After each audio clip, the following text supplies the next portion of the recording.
Hello friends, my name is R K Neeraj Saini. और आज की इस वीडियो में हम सीखेंगे कि हम किस तरह से मार्केट में सपोर्ट एंड रेजिस्टेंस को एक्यूरेटली ड्रॉ कर सकते हैं। तो बिना किसी देरी के सीधा चलते हैं स्क्रीन पे। तो यहाँ पे आप देख सकते हो कि हमारे सामने निफ्टी 50 का डेली टाइम फ्रेम का चार्ट अवेलेबल है। तो जब भी हम सपोर्ट एंड रेजिस्टेंस की बात करते हैं तो हमारे पास दो प्रकार के सपोर्ट एंड रेजिस्टेंस होते हैं। दो कौन कौन से? फर्स्ट टाइप जो हमारा होता है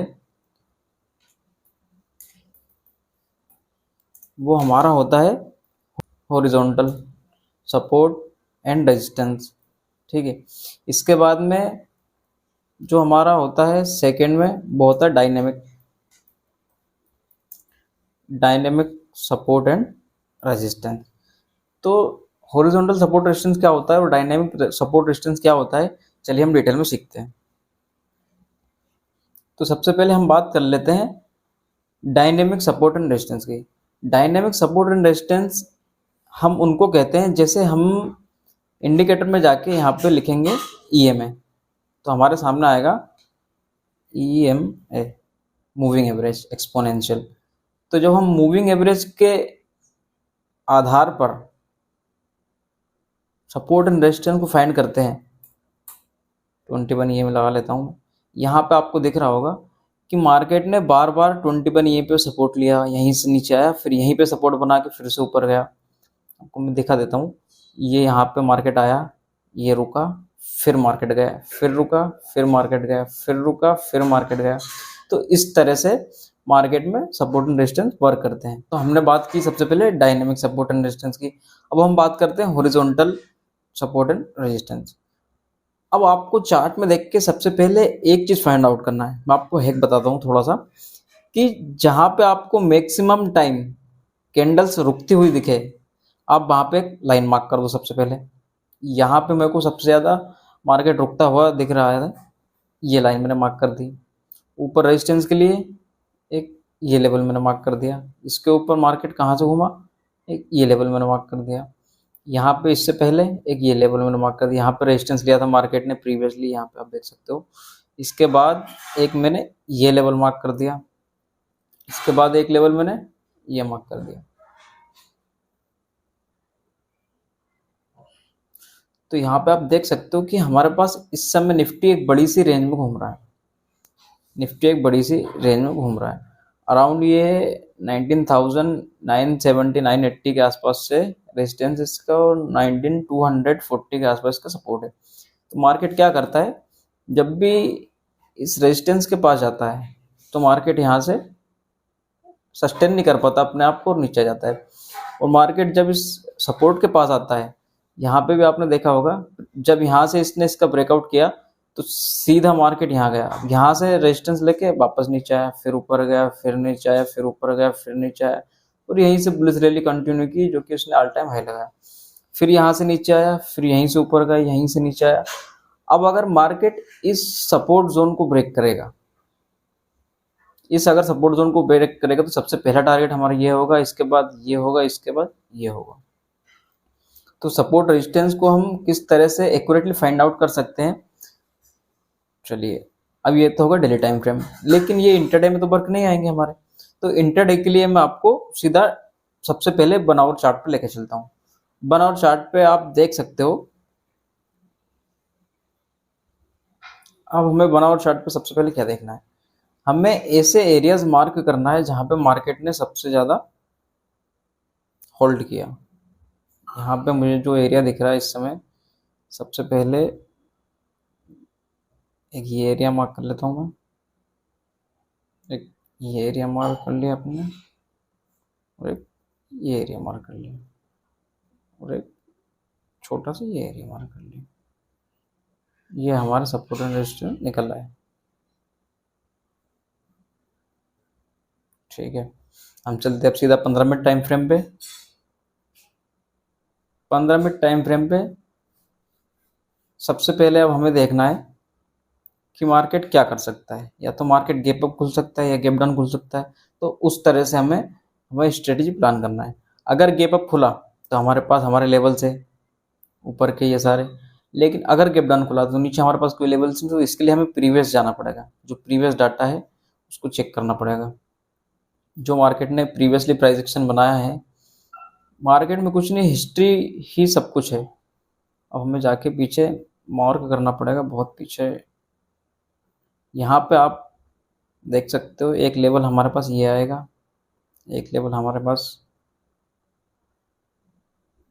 ये आएगा, एक लेवल हमारे पास ये आएगा। अब मैंने इनको मार्क तो कर दिया, लेकिन आपके मन में क्वेश्चन आता होगा कि भैया आपने क्या देख के यहाँ पे मार्क किया, क्या देख के आपने यहाँ पे लाइन ड्रॉ करी।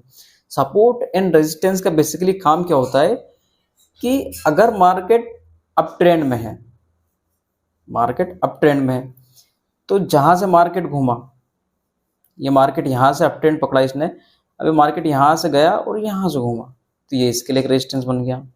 फिर ने इसका ब्रेकआउट किया मार्केट ने, फिर यहाँ पे थोड़ा सा पुल बैक लिया। आपको थोड़ा जूम करके दिखाता हूँ, आपको अच्छे से समझ में आएगा। यहाँ से मार्केट सीधा गया, यहाँ से पुल बैक लिया, तो जहां से घूमा ये इसके लिए रेजिस्टेंस था। मार्केट ने इसका ब्रेकआउट किया और यहाँ पे क्लोजिंग दी, ये इसका रेजिस्टेंस हुआ। अब मार्केट में एक थ्योरी है कि जो मार्केट में रेजिस्टेंस है वही मार्केट में सपोर्ट है, और जो मार्केट में सपोर्ट है वही मार्केट में रेजिस्टेंस है। तो जब मार्केट नीचे से ऊपर जाता है तो वही चीज उसके लिए रेजिस्टेंस के लिए वर्क करती है, और जब मार्केट ऊपर से नीचे आता है तो वही सेम लेवल उसके लिए एज अ सपोर्ट एक्ट करता है। तो हमने इसी थ्योरी का उपयोग करते हुए यहाँ पे सपोर्ट एंड रेजिस्टेंस मार्क किए हैं।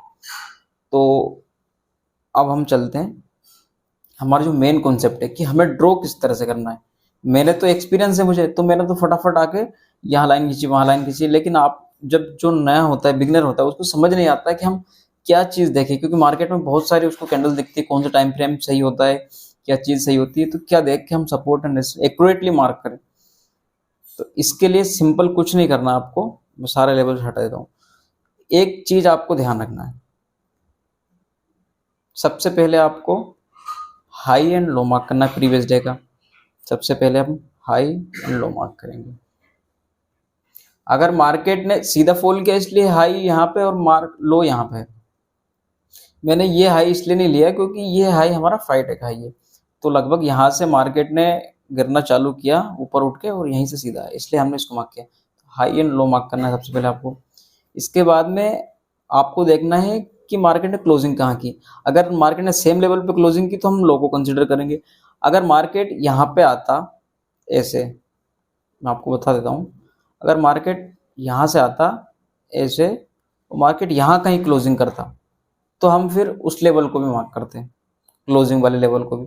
लेकिन मार्केट जहाँ पे लो लगाया लगभग उसी के आसपास मार्केट ने क्लोजिंग की, तो हम लो को ही कंसिडर करेंगे।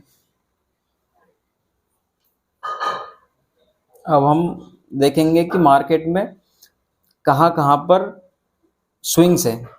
सबसे अच्छा तरीका सपोर्ट एंड रेजिस्टेंस को फाइंड करने का एक ही है कि हमें मार्केट में स्विंग्स देखना है कि मार्केट कहाँ से घूमा, मार्केट ने कहाँ से रेजिस्टेंस लिया, मार्केट ने कहाँ से सपोर्ट लिया। इस तरह से हम सपोर्ट एंड रेजिस्टेंस मार्क करेंगे।